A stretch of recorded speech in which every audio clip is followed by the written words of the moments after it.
Oh, this was a different sheet. I'm sorry.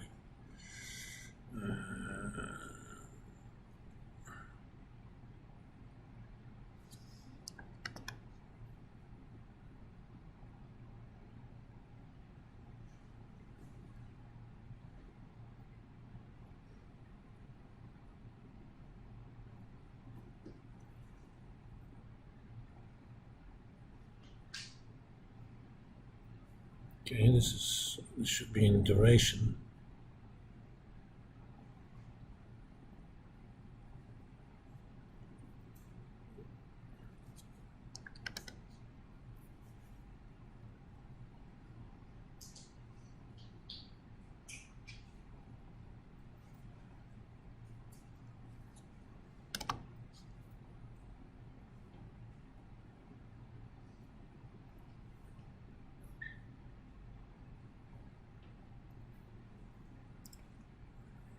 Because I haven't saved this yet.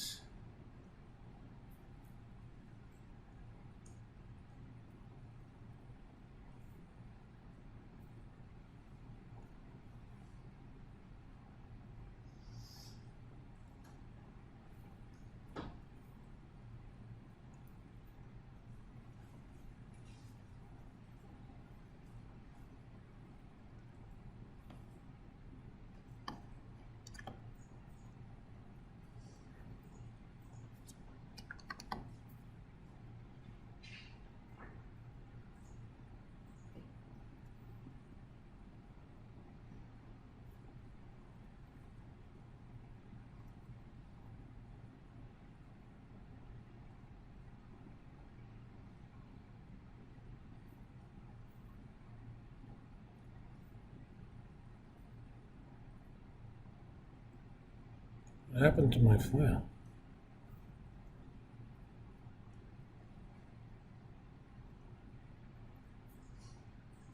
Okay.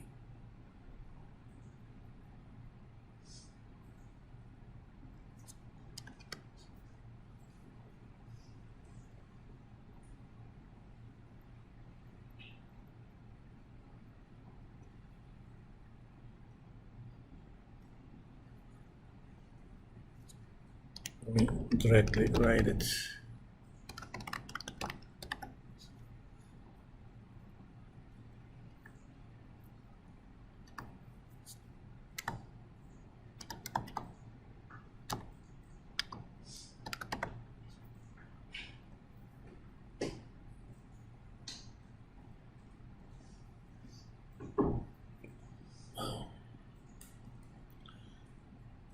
I'm an idiot. I wrote this in the wrong place.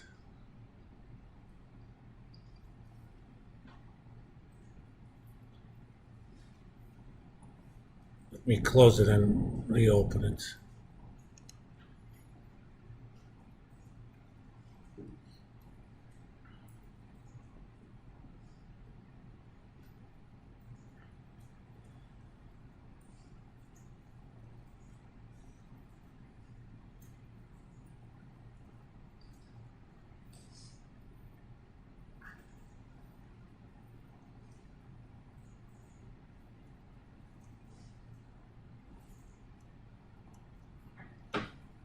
Come on. For now, let's do this. Because I wrote the function in the wrong file.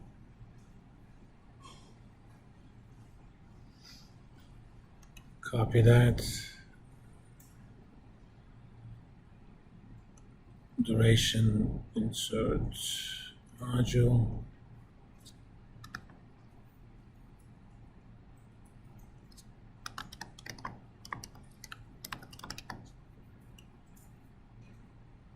I know I called it something different, but it's okay. I don't want that one.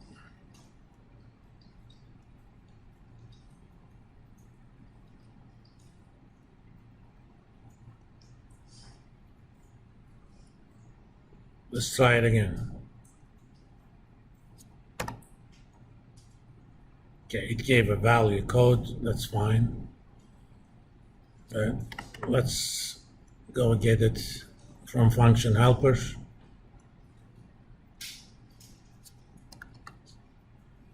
Yeah, present set cache is in there. The first argument, you would enter it by selecting the range, okay? Second argument, you would enter by selecting a range. Then interest rates, I'm gonna put 10% and IFREC 12. On purpose, I made that 1/0, but just to see that we're doing the right thing, let's make this negative 1.0. Since it's present value, if it's negative, yeah, I know that there is something wrong.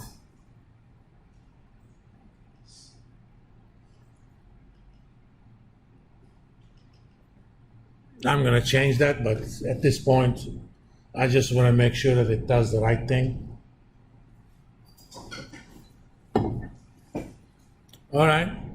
If we came to this place, that means number of time periods or number of the length of time and number of cash flows are the same. Because if indeed they are not the same, it is going to exit the function, so I will never get to this space.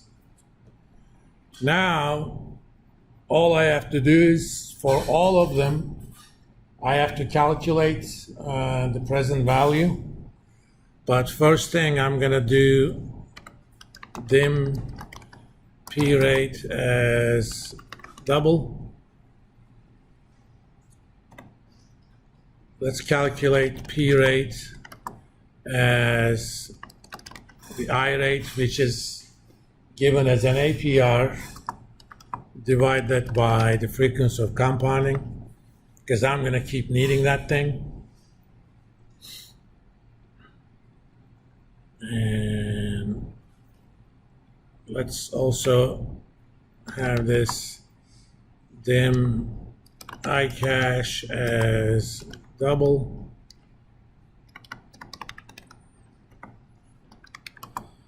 Dim iTime as double. These are going to be my local variables, okay? First, I'm going to get this thing initialized. I'm going to say present set cache, not vash, cache equals 0. The way we're going to do sum in VBA, we will initialize the sum to 0. Then for each of those time periods, we will calculate the present value and add the bump. And here we will use the for next loop.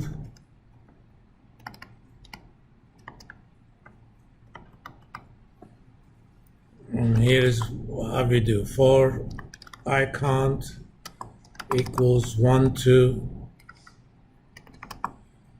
I'm going to call it end time,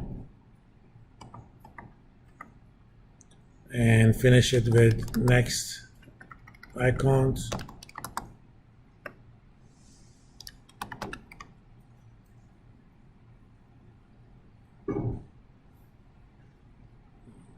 What this means is, for each value of that I count from 1 to end time, repeat the code that I'm going to write in that block. It's always a good idea to indent so that you know that that piece of code belongs to that bracket. So I'm going to first grab iCache. So I'm going to take the range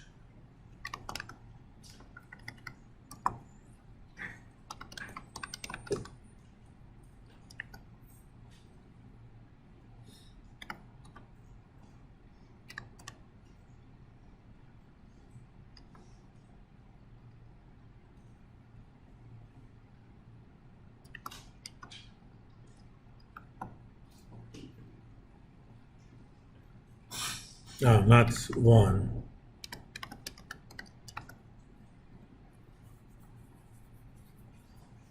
So give me the icon item, okay?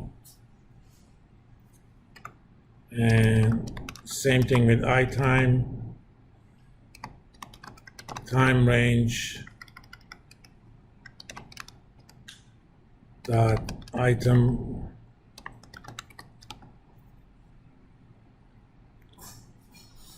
but time is provided as years, but I need to convert it to periods. So I'm going to multiply that with ifrec. So at this point, I know for that specific pair, I know how many periods I have until I get that cash flow and how much that is. Well, just to be a little bit OCD about it, I'm gonna calculate something called, I'm gonna call IPV.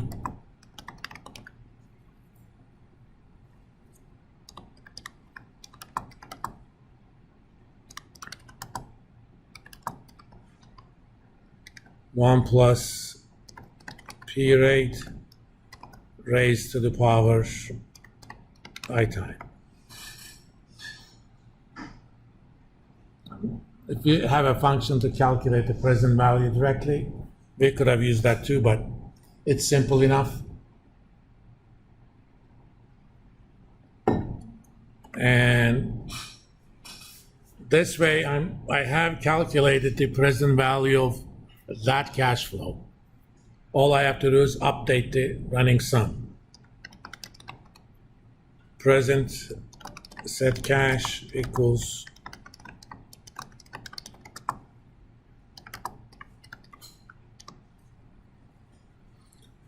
now, do not view this statement.